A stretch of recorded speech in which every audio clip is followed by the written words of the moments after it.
Boa tarde, são 17 horas do dia 30 de agosto e o Trilhas da Democracia Conjuntura entra ao vivo para um diálogo sobre Trump e as eleições no Brasil. Nosso convidado de hoje é o economista Adhemar Mineiro e esse programa vai ao ar num dia muito triste para todos nós, né? Porque nos deixou hoje um verdadeiro intelectual orgânico do humor de esquerda, né? Um intelectual orgânico da resistência, que nunca se curvou aos militares, à ditadura militar. Nos deixou hoje o gaúcho Luiz Fernando Veríssimo, que me ensinou a ler, né? Quer dizer, quando na segunda metade dos anos 70 começou a entrar lá em casa, o Jornal do Brasil, e eu aprendi a ler junto às crônicas de Veríssimo. Isso menos de uma semana após a morte de outro mestre da escola do humor carioca, do Pasquim, o carioca Jaguar. Então, viva Luiz Fernando Veríssimo, viva Jaguar, estarão sempre nas nossas lembranças, né? Bom, seja muito bem-vindo, Adhemar, é um prazer recebê-lo mais uma vez no Trilhas da Democracia Conjuntura, nesse dia nublado aí no Rio de Janeiro, mas aqui também no Recife, nublado, e também, Normando já disse, na região oceânica de Niterói. Seja muito bem-vindo, Adhemar. Prazer é meu de estar aqui com você, Marco. Normando, boa tarde, tudo tranquilo. Como sempre, de hábito, o assessor jurídico do Movimento Sindical Cultista, o companheiro camarada Normando Rodrigues. Tudo bem, Normando? Tudo bem, Marco? Prazer estar aqui de novo, retornando de uma breve ausência por motivo de doença. Prazer revê-lo, Adhemar. Que foi registrada devidamente aqui no Trilhas na semana passada. Devidamente registrada, agradeço a amizade e o apoio pelo registro. E é só lembrar, Jaguar é um nome fantástico, né? E tem o ato de devolução da medalha Pedro Ernesto, depois que a Câmara de Vereadores resolveu dá-la ao malfeitor Roberto Jefferson, que foi um ato fantástico. Mas tem uma crônica do Luiz Fernando, aliás, duas crônicas do Luiz Fernando Veríssimo em sequência, ambas de 1991, no Jornal do Brasil, que acho que merecem ser lembradas. Por conta do tema de hoje, sobretudo, a gente vai conversar sobre imperialismo também. Em 1991, Primeira Guerra do Golfo, o imperador Bush I invade, né, o Iraque a pretexto de retaliação pela invasão do Kuwait, que estava sugando petróleo de jazidas do Iraque. Luiz Fernando Veríssimo cometeu uma crônica atacando a ilegalidade da decisão presidencial norte-americana com base na legislação americana, né, de que para aquele movimento era necessária a autorização do Congresso, que Bush pai não tinha. Na ocasião, o embaixador norte-americano, nós tínhamos um embaixador dos Estados Unidos no Brasil, não é como hoje, rebateu, e o Jornal do Brasil deu-lhe espaço, né, questionando a abordagem de Veríssimo e insinuando que ele não conhecia a legislação americana e nem a Constituição americana. O que levou a uma segunda crônica, desmontando item por item os argumentos constitucionais e jurídicos do embaixador e reforçando a ilegalidade da ação bélica presidencial. É uma memória que acho bastante oportuna nesse momento. Sabe que eu tenho na lembrança uma crônica em que ele tinha feito uma ironia num determinado dia, numa determinada crônica, e essa ironia resultou numa série de questionamentos, né? Na época eram cartas, né? E ele, na crônica seguinte, disse: quando uma ironia não é captada pelo leitor, a culpa é de quem escreveu. E pediu desculpas pelo fato da ironia não ter sido reconhecida, né, captada pelos leitores. Viva sempre Luiz Fernando Veríssimo. Bom, esse programa está sendo ao vivo, como ele está sendo ao vivo, a nossa audiência pode enviar pelo chat seus comentários e suas perguntas. Ademar, você publicou, e é sempre bom destacar isso, né? O Trilha da Democracia Conjuntura sempre procura trazer os seus convidados fixos, tendo como base textos que foram produzidos, publicados pelos nossos convidados. E o Ademar publicou ontem, na Terapia Política, um artigo intitulado Trump conseguiu de novo. Eu vou colocar aqui o link, eis o link.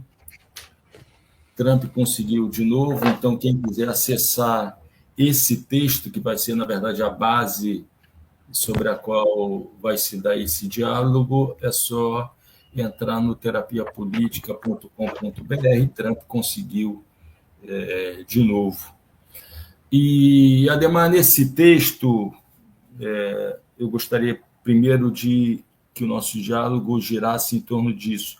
Você cita 2 exemplos recentes de eleições ocorridas, respectivamente, no Canadá e na Austrália, onde os candidatos, respectivamente, liberal e trabalhista, que iam muito mal nas pesquisas, né, que antecederam as eleições, iam muito mal nessas pesquisas, após a entrada em cena de Trump, seja Trump e seu Make America Great Again, né, o MAGA, seja com a imposição de tarifas, o discurso negacionista ambiental, o discurso anexionista, né, como a ideia, estou te citando aqui, né,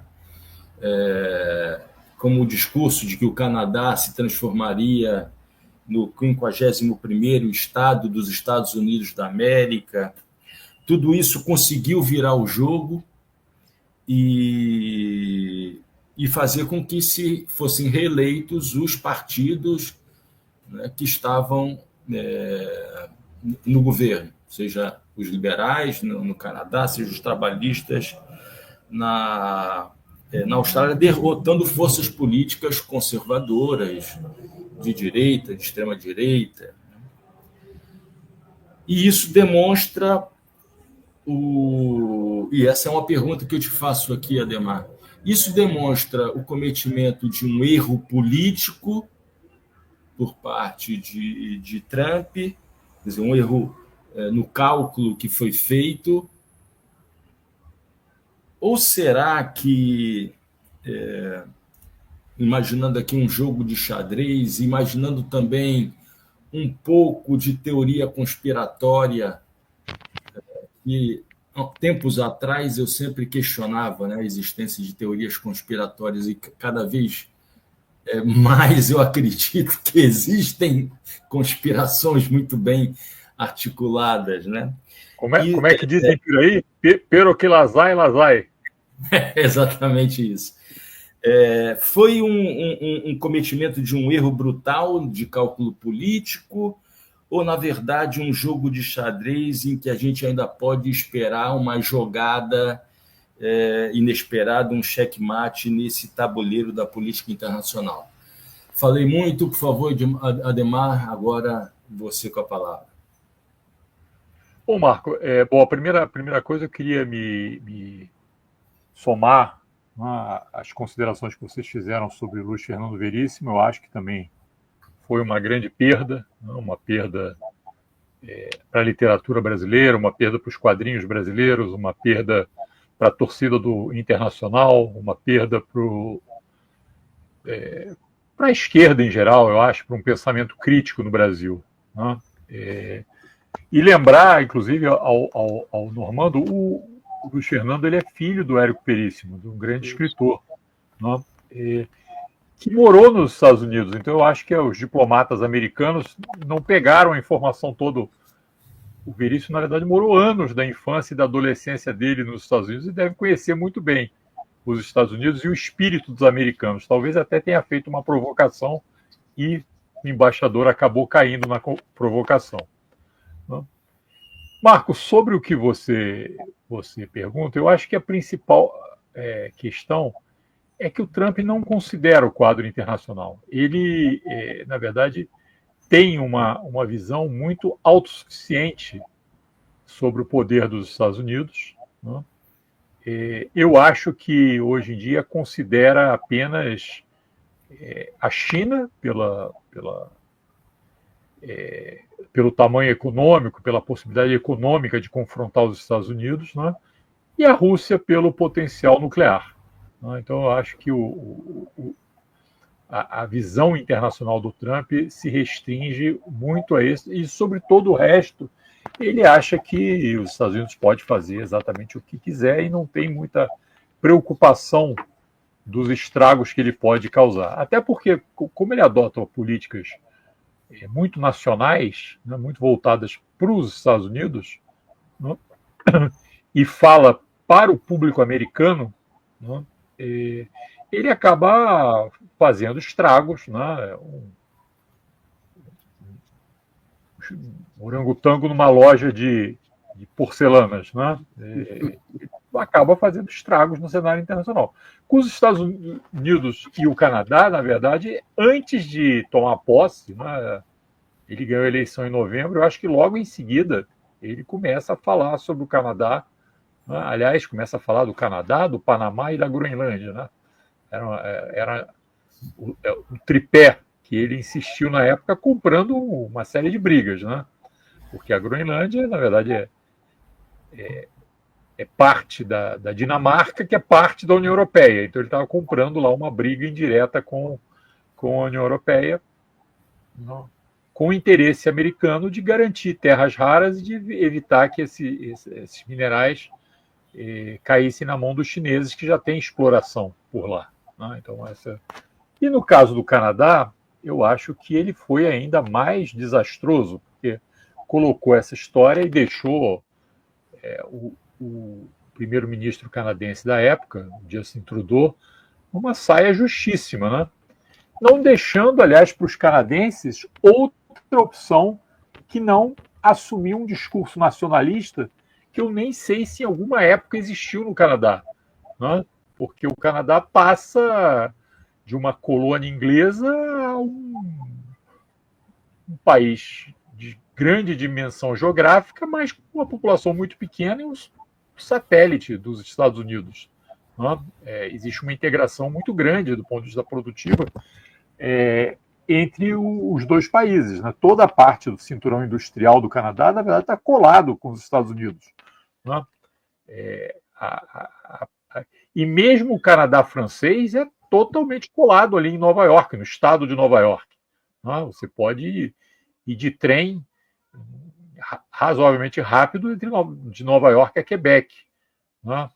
Então, e chegar a Montreal, que é a principal cidade do Canadá francês. Né? Então, o Trump acabou dando uma declaração absolutamente estabanada, né, sobre a questão de que o Canadá poderia ser o 51º estado dos Estados Unidos. No momento em que você tinha uma crise política no Canadá, não é? Porque o primeiro-ministro tinha acabado de romper com a ministra da Economia, que era muito popular na época. Não é? O Canadá, como todos os países afetados pela crise, não é? Dava um substrato muito tranquilo para uma vitória da oposição. A oposição conservadora, inclusive, tinha ampla maioria. As pesquisas mostravam isso. por conta da questão de preços, aliás, como nos Estados Unidos, né? O Trump ganhou a eleição um pouco com esse discurso contra lá a Kamala Harris, né? Mas o Canadá também tinha problemas a respeito de criminalidade, a respeito da transição energética, que tem muita resistência, né? Então, o governo era bastante impopular, o governo do Trudeau, apesar de que ele, desde que entrou, tem uma popularidade internacional muito grande, até desproporcional para o tamanho do Canadá. Mas internamente ele começou a se desgastar muito rapidamente. As pesquisas todas apontavam a vitória dos conservadores, que na verdade são muito próximos dos conservadores do Partido Republicano dos Estados Unidos, né, do ponto de vista programático. Né? E com o Trump começando a dar essas declarações, acabou deixando esses conservadores canadenses numa situação muito complicada, cada vez mais complicada. Depois que ele tomou posse, ele manteve essas declarações, né, piorando as coisas. E a partir de março, quando ele anuncia um tarifaço, né, isso afeta diretamente o Canadá, que até hoje o Canadá não tem um acordo, assim como o Brasil, a respeito da questão do tarifaço com os Estados Unidos. Tentou negociar, não conseguiu e vai tocando a vida sem fechar uma negociação com os Estados Unidos. Mas isso tudo acabou dando um fôlego muito grande para os liberais canadenses, que são, digamos, um setor um pouco mais progressista. Né? Liberais aí tem um sentido liberal dos Estados Unidos, né? Um pouco mais como os democratas nos Estados Unidos. Porque no Canadá você também tem um partido social-democrata, né? Mas que é muito pequeno. Né? Então, os liberais acabaram virando a eleição com uma figura que não era nenhuma figura muito liberal no sentido progressista do termo. Né? Quem encabeçou a disputa, e hoje é o primeiro-ministro do Canadá, o Mark Carney, ele era o presidente do Banco Central. Né? Presidente do Banco Central, a gente sabe que nenhum país do mundo costuma ser alguém muito progressista. Né? Então, essa é a figura cadeira no parlamento. Pois é, então ele não apenas ganhou a eleição e virou primeiro-ministro, né, como acabou, por conta das condições desse conflito com os Estados Unidos, assumindo posições que eu acho que nunca assumiria em outras condições, de buscar alternativas, de buscar outros mercados, de se aliar ao México no conflito dentro do acordo México, Estados Unidos e Canadá, né, procurar, inclusive, o Brasil, tentar acelerar o fechamento de um acordo comercial com o Brasil. Ele está buscando alternativas que, seguramente, em condições normais de temperatura e pressão, ele não buscaria, né? Dentro de um pragmatismo, e olha o grande vizinho de baixo, lá, o vizinho do sul, em relação ao Canadá, e vê, no caso lá do sul e do noroeste também, porque você ainda tem o Alasca lá na pontinha, né? O Canadá está meio ensanduichado ali pelos Estados Unidos. Mas ele busca essas alternativas, mas com um programa, e acabou conquistando uma maioria parlamentar razoavelmente folgada, até porque os conservadores canadenses não conseguem, evidentemente, conversar com os social-democratas. Então, mesmo que os social-democratas não gostem tanto do Partido Liberal, de alguma forma não vão derrubar esse atual governo. Né? Então, essa é a situação do Canadá. No caso da Austrália, também aconteceu algo parecido.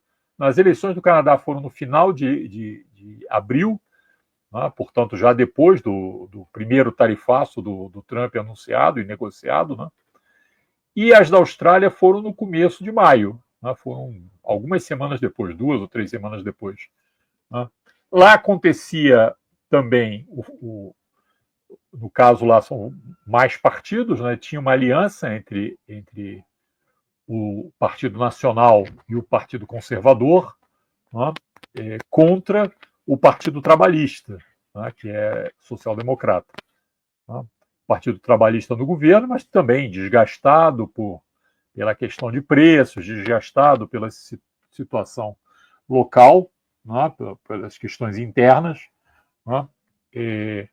Pressionado a se manifestar nessa relação de disputa hegemônica entre Estados Unidos e China. A Austrália também é grande fornecedora de minerais para a China, né? Portanto, tem uma relação comercial muito forte com a China, mas é aliada militar dos Estados Unidos na região, né? E está dentro do grupo de países que recebem informações estratégicas dos Estados Unidos, enfim, tá bem.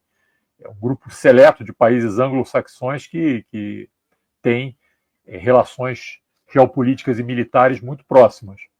Mas o posicionamento do Trump também não deixou muita alternativa para os trabalhistas australianos, né? E os conservadores australianos também eram muito próximos do Trump, né? Então, isso do ponto de vista programático. E, por conta disso, com um discurso de defesa dos combustíveis fósseis, quando a Austrália é atingida por problemas climáticos muito fortes, né? Todo o verão e o verão deles é equivalente ao nosso verão aqui, no final do ano, comecinho do ano seguinte, eles são atingidos por incêndios enormes, né, por conta do calor, da secura. Eles veem aqueles países insulares que são próximos ali da Austrália, aqueles países muito pequenos, vários deles com problema de na medida em que os mares sobem, o país pode desaparecer. Então, isso é uma questão que também é muito presente para eles, né? A questão climática, né? E aí essa aliança conservadora entre o Partido Nacional e o Partido Conservador ficou numa situação muito ruim, né? E isso permitiu, inclusive, uma situação que não acontecia na Austrália há 20 anos, só para a gente tomar em consideração. Ou seja, o primeiro-ministro não era reeleito há 20 anos, e dessa vez foi, né? Então mostra que o Trump ele tem uma capacidade tóxica aí em relação a seus próximos nos outros países, mas isso eu acho que é decorrência desse discurso nacionalista do Trump, que acaba não vendo a possibilidade de caminhar junto com os outros aliados, com outros países. Ademar, desculpa te interromper, mas quando tu falou agora aqui da toxicidade de Trump, né? Eu não gosto muito de adjetivos, né? Mas o Márcio Marques mandou inúmeras mensagens aqui, e eu só vou ler uma só, né? Porque exatamente está recheada de adjetivos, né? E eu acho que você deu a deixa quando ele disse: Donald Trump é um bandido estadunidense, canalha, energúmeno, viveu toda a sua trajetória para fazer o mal ao seu próximo, demônio dos infernos de Satanás, o diabo dos últimos dias, viu? Então, Márcio, está lida a tua mensagem, o teu desafogo aqui. Ele mandou muitas mensagens aqui, mas eu só vou poder ler uma, e para deixar registrado que nós lemos, eu como âncora do programa, eu leio as mensagens. Ademar, por favor, desculpa a interrupção. Não, eu acho que eu concluí falando desses dois países que eu uso como exemplo, porque eu acho que ficou muito evidente, mas, na verdade, eu uso esses exemplos para mostrar um pouco que esses efeitos não foram só nos países que tiveram eleição. O Brasil ainda não teve eleição, né? Mas a gente viu pelas pesquisas a capacidade do Trump aí de inverter o que aparecava nas pesquisas. Esse vai ser o tema dessa segunda parte do programa, logo após, porque é a segunda parte do teu artigo, logo após a provocação, o momento de provocação do Normando. Por favor, Normando. Não, mas a minha provocação era se é possível a gente separar forma e conteúdo das intervenções do Trump. Porque, em matéria de objetivos estratégicos, talvez ele tenha forçado a barra, né, um termo bastante carioca na história do Brasil, mas aquilo que ele persegue, né, fora a teatralidade de anexações da Groenlândia, do Panamá e do Canadá, está alinhado com uma política externa de Washington já há bastante tempo, né, que vem com a eleição da China como principal adversário, isso deve ter quase 2 décadas, se não tem 2 décadas já, e minar as relações, ou desincentivar, pelo menos, as relações internacionais de quem possa atribuir vantagens à China, né, no alinhamento comercial político. A forma, por que eu estou perguntando, né, sobre forma e conteúdo?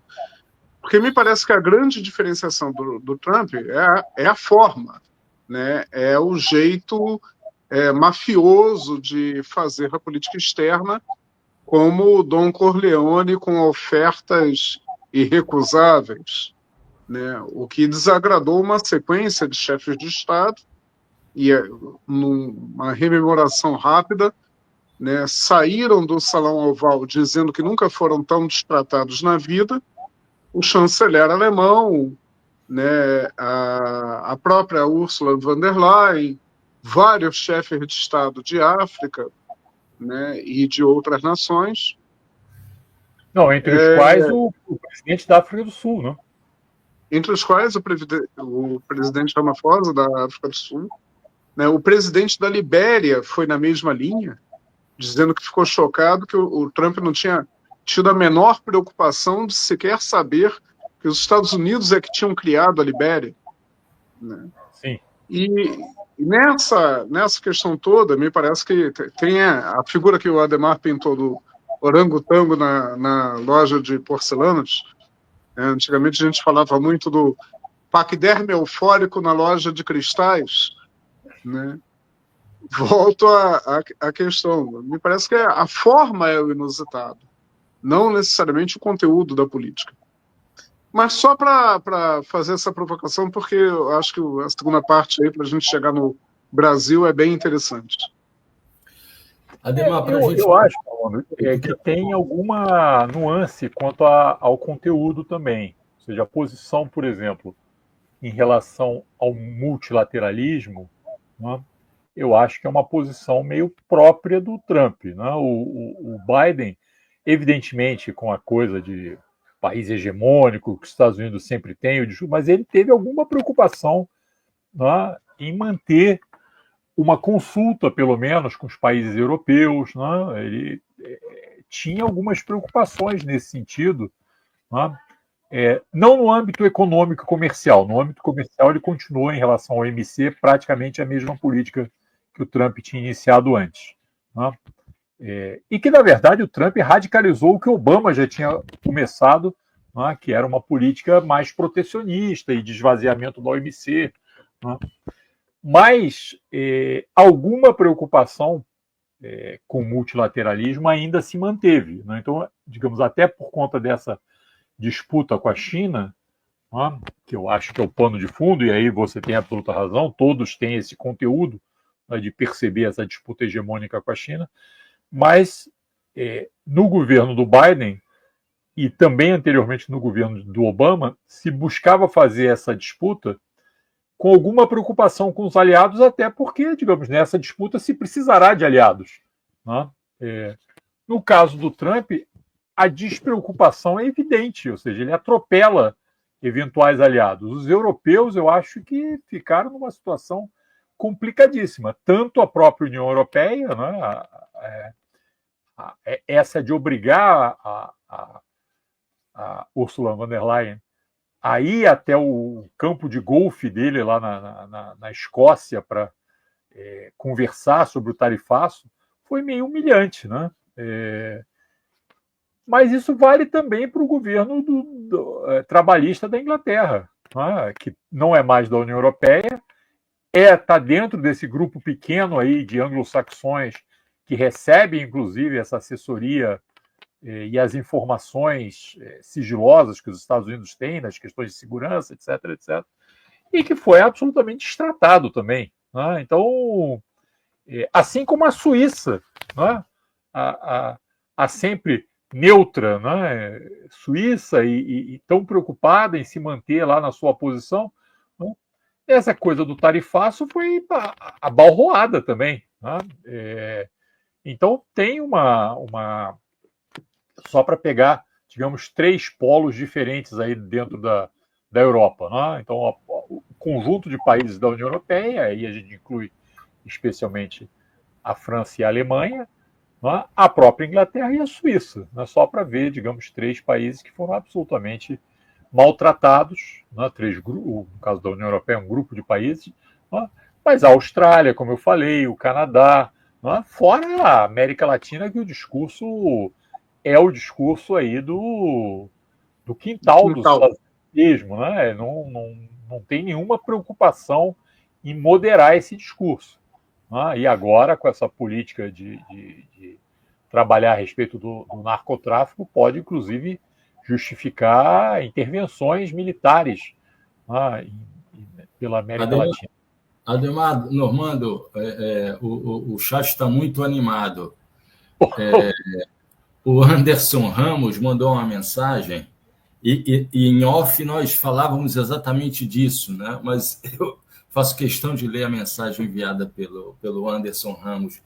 Vocês levam o Trump muito a sério. Anderson, tem que levar o Trump muito a sério porque os Estados Unidos são a maior potência militar do mundo. Então é preciso levar a sério, né? Mas ele continua, esse laranjento está morrendo. Um médico deu de 6 a 8 meses de vida para esse desgraçado. Bolsonaro fazia a pauta da mídia enquanto o presidente era Braga Neto. Bom, só para deixar registrado que antes do programa, em off, nos 5 minutos anteriores, a gente falava exatamente nessa notícia que começou a circular de que ele estaria doente e até mesmo já estipulados os meses que ele tem de sobrevida. Mas, agora, entrando na segunda parte do programa, Ademar, o Marcos de Queiroz manda uma mensagem dizendo a efetividade da influência do Trump nas eleições de terceiros países vai depender do grau de sucesso do MAGA. Se o déficit cair, a taxa de câmbio cair e o PIB subir com a volta dos investimentos. Vamos guardar isso na memória e eu gostaria de fazer, então, a seguinte pergunta. Na próxima terça-feira, dia 2 de setembro, terá início o julgamento de Bolsonaro e da sua camarilha golpista fascista, né? A carta de Trump, já entrando na segunda parte, na segunda parte do teu artigo, né, será que conseguiu de novo o Trump? Né, teria conseguido de novo inverter uma tendência de desgaste do governo Lula. Todas as pesquisas apontavam no sentido de declínio da aprovação, crescimento da desaprovação, né, o risco de que Lula não conseguiria ser reeleito por um 4º mandato. Será que a carta de Trump a Lula selou o destino de Bolsonaro e também do seu clã nos tribunais, mas também eleitoralmente? Em breve, daqui a um mês e meio, ficará faltando um ano para as eleições gerais. E ao que parece, Trump, nesse momento, nessa fotografia desse exato momento, parece que Trump conseguiu virar o jogo.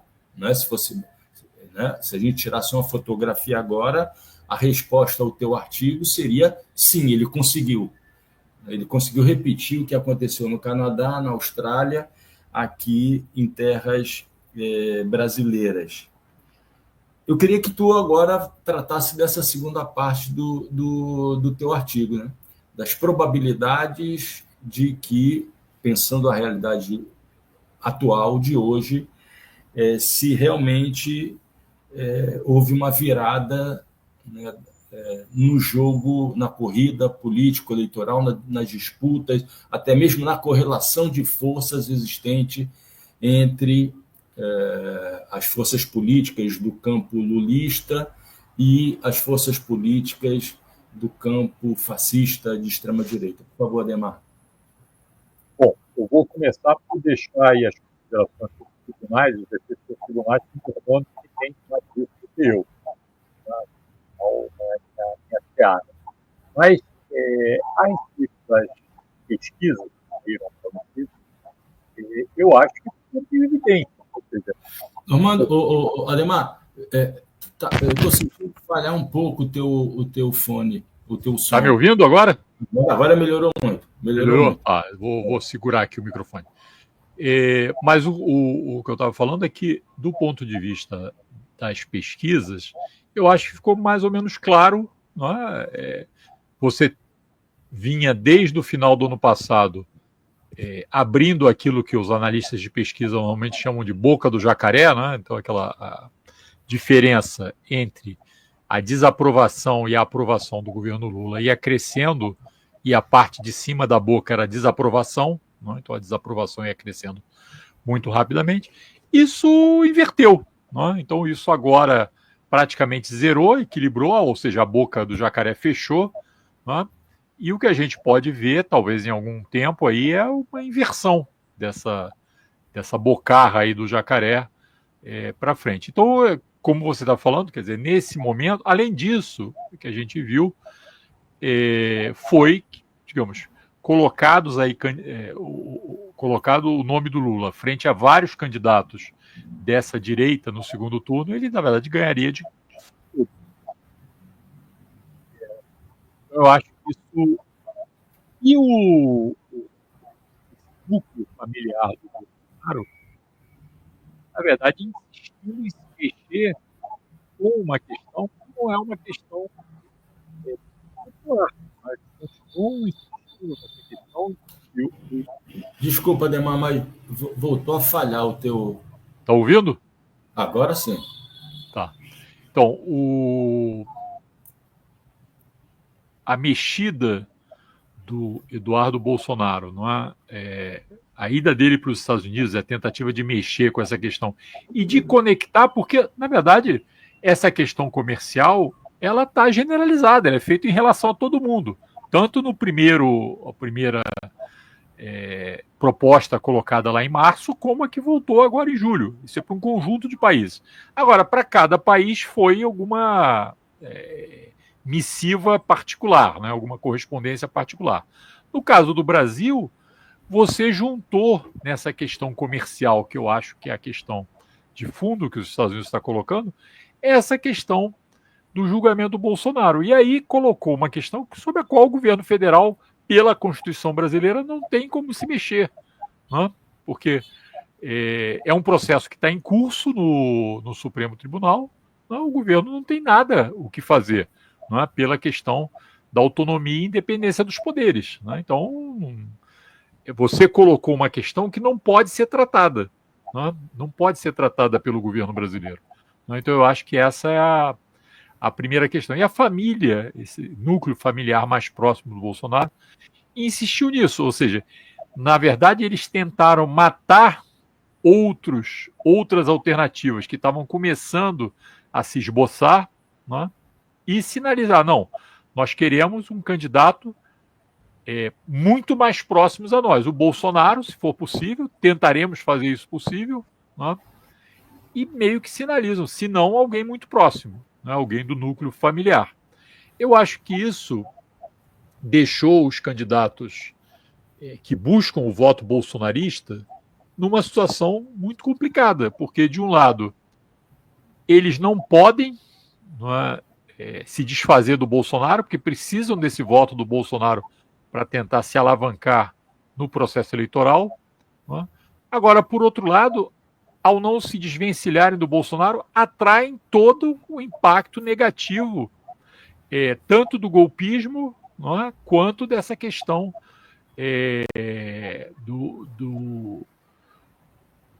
dos movimentos em relação ao tarifaço, né? Dessa proximidade com o tarifaço. Sendo que alguns foram até mais longe, né? Então se comprometeram, acho que até agora o governador de São Paulo deve estar tentando se livrar daquelas fotos dele com aquele bonezinho do MAGA, né? Porque acho que ele, ao botar aquele troço na cabeça, ele não percebeu que a visão do Trump é fazer a América grande de novo significa fazer os outros pequenos. Não é uma visão de ganha-ganha, é uma visão de ganha e perde, né? Aliás, ele próprio reconheceu isso depois ao dizer, não, a gente tem que oferecer alguma vitória ao Trump. Né? Numa entrevista ele deu essa declaração. Ou seja, o Trump se mexe num jogo de ganha e perde. Então, fazer a América grande de novo significa fazer os outros pequenos. Ora, os outros incluem o Brasil. Ele, como candidato à presidência da República, ele meio que escorregou numa casca de banana. Eu acho que ele não vai conseguir se livrar dessa, mas vai ficar aparecendo com esse bonezinho aí o tempo todo. E, aliás, isso transformou, inclusive, a política brasileira numa coisa meio chata, que é uma questão de um jogo de bonés, né? Agora todo mundo, de vez em quando, bota um boné na cabeça, seja lá o que isso significa. Eu acho isso meio chato, mas, enfim, faz parte do jogo. Né? Mas os candidatos, eles não conseguem se livrar disso. Né? Então, isso colocou, nesse momento, como você fala, claro, falta ainda muito tempo para o processo eleitoral no Brasil. Né? Tem uma chance grande das coisas mudarem. A gente vai ter muita água aí nesse rio passando até o processo eleitoral. Mas nesse momento, né, o que você teve foi uma questão de que aquele quadro, né, que prevalecia pelo menos até o primeiro trimestre do ano, né, desse ano, ele mudou consideravelmente. Né? Aliás, a gente já teve chance de discutir isso aqui, inclusive com a presença do Valério Arcari em algumas discussões que a gente fez, né? Essa inflexão que o governo Lula faz, né? Primeiro, a partir das coisas internas e da questão do fiscal, da questão da cobrança de impostos dos mais ricos, etc., né? E depois com a questão do tarifaço do Trump. Né? Então isso permite aí uma mudança de rumos do governo, né? Que está se esboçando desde agora, mas é claro que se alguém tem alguma dúvida ainda, né, as pesquisas estão tirando qualquer dúvida. Esse novo rumo é muito mais popular do que o rumo que vinha antes. Né? Então, essa eu acho que é uma questão que tem que ser tomada em consideração. E Adhemar, já que você falou do Valério, que é um outro convidado fixo aqui do Trilhas da Democracia Conjuntura, eu gostaria de ler uma mensagem enviada pelo Tibúrcio, e, na sequência, vou repetir uma coisa que o Arcari sempre repete em quase todas as suas participações aqui no Trilha da Democracia. A mensagem do Tibúrcio é a seguinte: Bolsonaro está inelegível e preso, vai ser condenado e não será candidato. Tenho dificuldade para entender a razão da preocupação com ele. Tibúrcio, a nossa preocupação é em relação a um político que foi eleito no ano de 2018, durante 4 anos governou o país, durante 4 anos nós tivemos uma ameaça de golpe de Estado que teve continuidade até os primeiros dias do governo Lula e continua tendo um consenso eleitoral, todas as pesquisas mostram isso, muito grande. A gente tem que sempre respeitar o inimigo, e no caso do Bolsonaro é um inimigo, não é um adversário apenas, é um inimigo. E é preciso falar não apenas em termos de Bolsonaro, mas do bolsonarismo. Né? Então, por isso, a nossa preocupação que vai ser constante aqui. Normando, por favor. Eu tenho 2 observações a fazer. Uma é exatamente nessa linha, né, de tirar o Bolsonaro, a pessoa do Bolsonaro, do baralho, não é eliminar o bolsonarismo, né? E acho que todos aqui temos acordo nisso. E é muito importante ficar de olho, né, dentro da crivagem que as pesquisas fizeram, na lei dos terços. E o que significa? O terço do eleitorado brasileiro de simpatia fascista, ele continua praticamente intocado, podendo se manifestar para o rei dos Moares, o governador de Minas Gerais, o Zema, né, podendo se manifestar para o Nicolas Ferreira, não para a presidência, mas né, para uma liderança significativa na Câmara. O Nicolas agora, né, descoberto enquanto linha auxiliar do PCC, né, e podendo, preciso que se diga, e podendo se manifestar para aquele que é tratado até agora como o favorito do campo do bolsonarismo, que é o governador de São Paulo, Tarcísio de Freitas, que fecha em gênero, número e grau com todos os valores, com todos os princípios do bolsonarismo. Né? A Faria Lima está muito equivocada ao achar que Tarcísio é o monstro que pode ser convidado para a sala de jantar com a certeza de que ele não vai devorar os convivas, né? Como o Bolsonaro por vezes fez.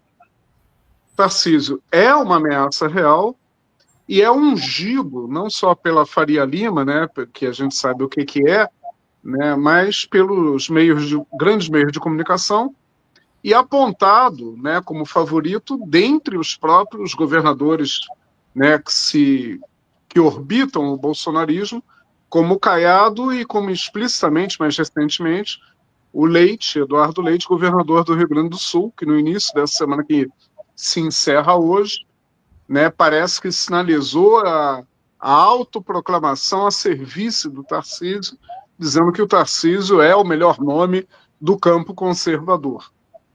A outra observação que eu fecho aqui a minha participação muito rapidamente é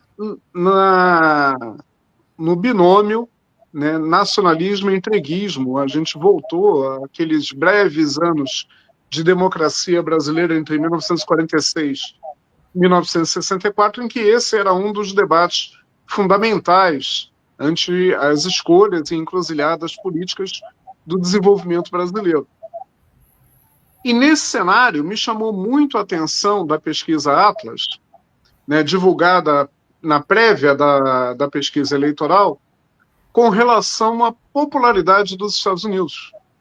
Eu não me recordo, no tempo de vida das nossas gerações aqui, né, de um outro momento em que a popularidade de um outro país antagônico aos Estados Unidos fosse maior no Brasil do que o próprio império. E foi o que apareceu nessa pesquisa, ainda que por uma margem pequena.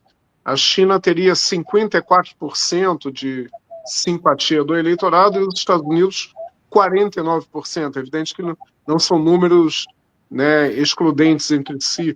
É um ranqueamento de favoritismos apenas.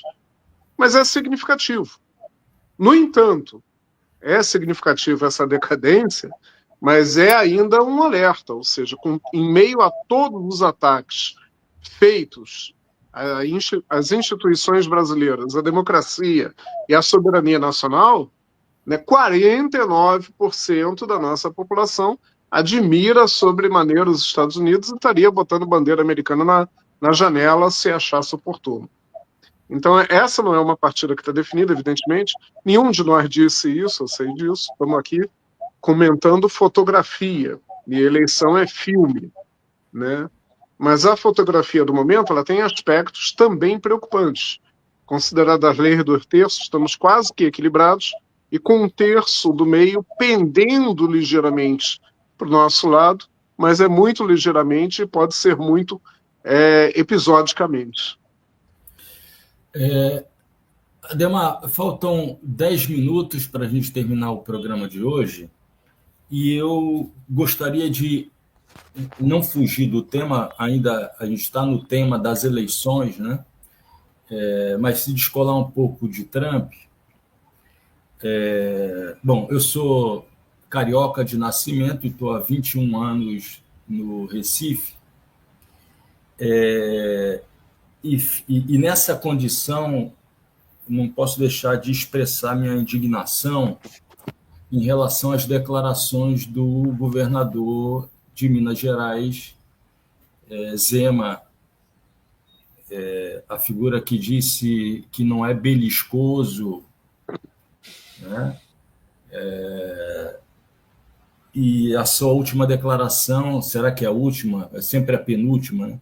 de que o Nordeste, de que o Centro-Sul, de que o Sul-Sudeste está cansado de sustentar o Nordeste. Veja, esse discurso existe talvez desde a proclamação da República Italiana no pós-Segunda Guerra Mundial e foi capturado pela Liga Norte, de extrema-direita, xenófoba, de Matteo Salvini na Itália, né? De que, lá é o contrário, né? De que o norte italiano está cansado de sustentar o sul, Nápoles, Calábria, etc. Ademar, eu queria te ouvir um pouco a respeito desse velho discurso de que o Nordeste é uma mala pesada a ser, é um estorvo a ser sustentado pela região sudeste. Qual é o significado desse discurso vindo da boca de alguém que se apresenta como um presidenciável, né? No ano que vem? Eu acho que isso é daquelas coisas que a gente vai ficar discutindo e não adianta dados, porque, na verdade, você tem um discurso ideológico em relação a isso, né? Na verdade, já há algum tempo, o Nordeste é fonte de riqueza para o país, né? E até se você fala do ponto de vista da migração, que é o que muitos falam às vezes, os nordestinos vêm aqui trabalhar e roubam o nosso emprego. Se você pegar as estatísticas de São Paulo, o maior volume de trabalhadores imigrantes de São Paulo é exatamente em Minas Gerais. O microfone. Opa, estão ouvindo? Agora melhora. Eu acho que ele roda aqui, aí muda a abertura aqui do microfone. Mas, enfim, o estado que tem uma maior quantidade de gente que saiu, especialmente para São Paulo e Rio de Janeiro, é Minas Gerais, né? Entre os estados recentes de maior migração, a gente vai encontrar especialmente o Rio Grande do Sul, né? Que forneceu mão de obra e empresários para toda a área do centro-oeste e uma parte do norte e nordeste do país, né? Essas populações do Rio, você vai, por exemplo, eu lembro um tempo atrás, quando caiu um aviãozinho no oeste da Bahia, né?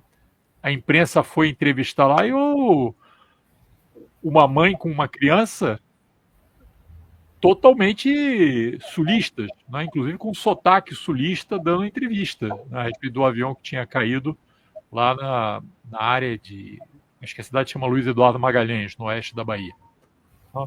Então você teve uma migração do sul enorme para o resto do Brasil, assim como você teve no passado uma migração de Minas para os demais estados muito grande, especialmente Rio e São Paulo, né? Então, olhar os dados, olhar que o Nordeste é um grande fornecedor, né, de petróleo, por exemplo, para o conjunto do país, né? A área produtora de petróleo vai do Rio em direção ao norte do país, Rio, Espírito Santo, Bahia e daí por diante, agora toda a margem setentrional, que é a área de expansão, mas nada disso se considera, é um discurso muito mais ideológico, né, a respeito disso. Os dados mostram, por exemplo, que se trabalha muito mais na Bahia do que em Santa Catarina. Só para tomar um exemplo de estados que são colocados como extremo. E isso é muito... Ou do que São Paulo.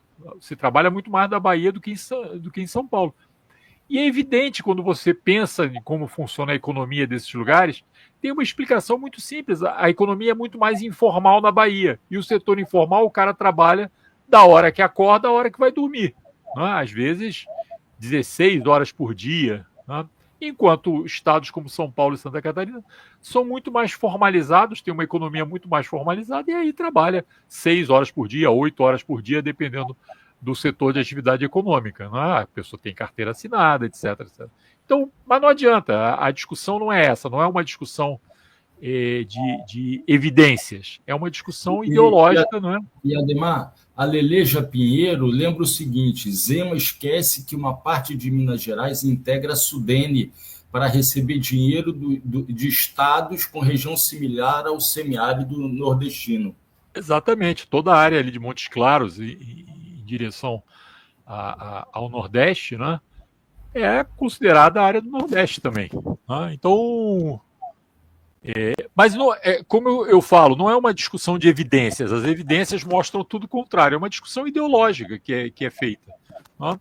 E é lamentável que figuras da política que têm expressão e que falam para públicos, né, a nível nacional, acabam reproduzindo esse tipo de discurso que não faz o menor sentido. Porque uma coisa é o cidadão normal na internet, né, ou num papo de bar, falar uma barbaridade e ele não precisa de evidência para isso. Outra coisa é um governador que conhece os dados, né, falar isso. Ele está tentando fazer um discurso para um público muito específico, né, falando para a sua torcida, mas criando uma polarização que acaba aumentando as desigualdades no Brasil. Né? Você aumenta as desigualdades no Brasil. O Brasil é um país extremamente desigual em várias questões, na questão de gênero, na questão de renda, na questão étnica, etc. Mas uma das grandes desigualdades brasileiras é a questão regional. Isso justifica que você reforce essa desigualdade na questão regional. Então eu acho um absurdo que isso seja feito, mas a gente sabe de onde vem esse discurso e sabe como é que isso se reproduz. Agora, isso pode ser um tiro que sai pela culatra, né? Porque, na verdade, isso reforça, como já fez no passado, reforça entre os nordestinos o alerta de, opa, se essa turma ganhar, nós estamos correndo risco. Queria só juntar e nunca é demais lembrar que o Nordeste vem desequilibrando as últimas eleições, né? Como a eleição passada. Queria só lembrar um aspecto jurídico, né? Não querendo ser formalista, mas as nossas leis, né, qualificam como racismo a discriminação por origem regional, geográfica. Né, a fala do Zema, ela pode ser tida como racismo, deveria ser buscada a responsabilização pelo Ministério Público, e lembrando que na Constituição de 88, que não é apenas uma carta em abstração, como é a Constituição dos Estados Unidos, a Constituição de 88, ela tem um caráter programático muito grande, um peso de dever ser. A Constituição estabelece como objetivo da República o exato oposto à fala dele. Né? É um dos objetivos da República, formalmente definido, o combate à desigualdade regional. Né? Então, o Zema é condenável juridicamente e, quiçá, criminalmente, né, em sua fala. E também condenável pelos ataques à língua portuguesa, né? Os graves ataques cometidos à língua portuguesa. Ademar Normando, são mais de 700 aparelhos conectados. Eu gostaria de dizer que, por falar em Sudene, por falar em Nordeste, por falar em Pernambuco, por falar em Recife, o Trecho da Democracia Conjuntura passará a contar com um orgulho do pensamento econômico nacional. Fará parte dessa equipe de convidados fixos, entre os quais Ademar Mineiro, a professora Tânia Bacelar. Então, em breve, nós teremos aqui, fazendo parte desse rodízio, Tânia Bacelar, que é uma figura, professora, ex-professora, professora sempre eterna da Universidade Federal de Pernambuco, que tem seu trabalho vinculado... Um ícone da economia brasileira. Um ícone da economia brasileira. Que não dá para falar em Sudene sem pensar em Tânia Bacelar. Então, essa boa notícia àqueles que nos acompanham aqui aos sábados, ao vivo. Ademar, muitíssimo obrigado de novo por por esse diálogo, sempre muito proveitoso. Um abraço, Normando. Um abraço, prazer revê-los. O Trilhas volta amanhã, às 15 horas, com um programa já gravado, que infelizmente não teve a participação do Normando, sobre classes, frações de classes e crises políticas no Brasil, com o professor titular sênior de Ciência Política da Unicamp, Armando Boito Júnior, que também passa a fazer parte dessa equipe seleta de convidados fixos do Trilhas da Democracia, e a doutora em Ciência Política, pós-doutora pela Unicamp, pós-doutora em Economia Mundial pela Universidade Federal do ABC, Nathalie Guilmo, a propósito de um livro que foi organizado por Nathalie e Armando Boito e um terceiro professor, sobre crises e instabilidade política no Brasil contemporâneo. O Trilhas fica por aqui, um grande abraço, boa noite de sábado a todos e todas que nos acompanharam até agora, mais uma vez. Viva Luiz Fernando Veríssimo, viva Jaguar, viva o humor de esquerda brasileiro, que nunca necessitou de ofender outras pessoas das camadas subalternizadas para fazer rir. Grande abraço, boa noite de sábado. Abração. Até a próxima. Grande abraço, gente.